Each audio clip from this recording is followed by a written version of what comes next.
माननीय मंत्री समाज कल्याण, माननीय विधायक बेनीपुर, मंच पर उपस्थित हमारे महानुभाव, दैनिक जागरण समूह के पदाधिकारीगण, इस सभागार में उपस्थित श्रोतागण एवं दरभंगा के तमाम लोग, आज एक विशेष पल है जिसमें एक सांस्कृतिक आयोजन किया जा रहा है और दैनिक जागरण की परंपरा भी रही है।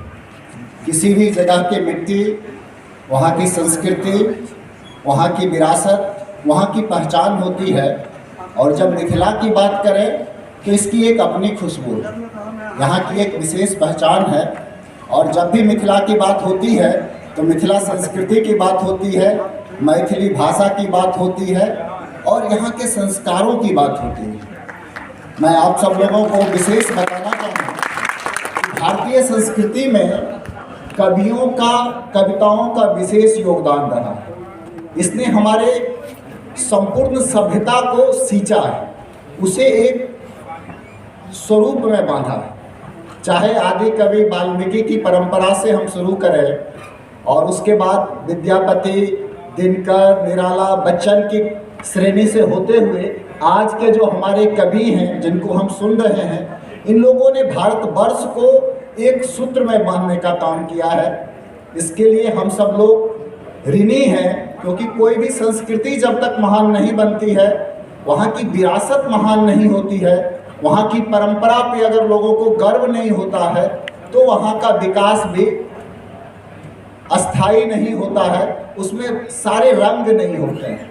वो एक रंग का हो सकता है, वो नीरस हो सकता है, लेकिन ये सारी चीज़ें जब जुड़ती हैं, वहाँ का इतिहास जुड़ता है, वहाँ की परंपरा जुड़ती है, तो एक गुलदस्ते के रूप में निखर के सामने आता है। और कविता की बात करें तो विशेष रूप से जुड़ता है।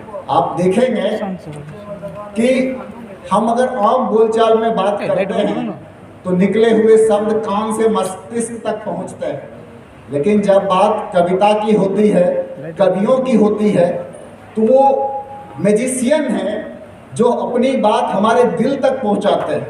कई बार ऐसा लगता है कि हमारा नियंत्रण उनके हाथ में चला गया है और हमें खुश कर देने के लिए, हमें हैप्पी माहौल बनाने के लिए उसको वो लोग नियंत्रित करने में सफल होते हैं। ये हमारी संस्कृति और हमारी काव्य शैली की विशेषता रही है, जिससे हम सब लोग जुड़ पाते हैं। हम उम्मीद करते हैं ये परंपरा लगातार बनी रहे, इसमें नए सारे रंग जुड़ते रहें और ये भारतवर्ष की संस्कृति, मिथिला की संस्कृति पल्लवित होती रहे, पुष्पित होते रहे, इसके आंगन में प्रकाश फैलता रहे और हमें अपने भारतवर्ष पर गर्व होता रहे। और अंत में मैं इसमें बहुत सारे हमारे कॉलेज के स्टूडेंट भी हैं, नई पीढ़ी के लोग हैं, मैं दो शब्द उनके लिए दिनकर की पंक्तियाँ दोहराना चाहूँगा कि जीवन में आगे बढ़ने के लिए हमें काव्य के रंग में ढल करके भी आगे बढ़ना पड़ता है, लगातार यत्न करना पड़ता है, लगातार प्रयास करना पड़ता है। जब हमें ये लगता है कि हमने सब कुछ हासिल कर लिया है, तभी हमारा विकास रुक जाता है। तो हमें लगातार प्रयास करना चाहिए और उसके लिए जितना भी संघर्ष करना पड़े पीछे नहीं हटना चाहिए। दिनकर जी की कविता की दो पंक्ति के साथ मैं अपनी बात समाप्त करूंगा। हो जहाँ कहीं भी नील कुसुम की फुलवारी, हो जहाँ कहीं भी नील कुसुम की फुलवारी, मैं एक फूल तो किसी तरह ले जाऊंगा। जूरे में उसके अगर फूल ना डाल सका, किस तरह प्राण की मणि को गले लगाऊंगा।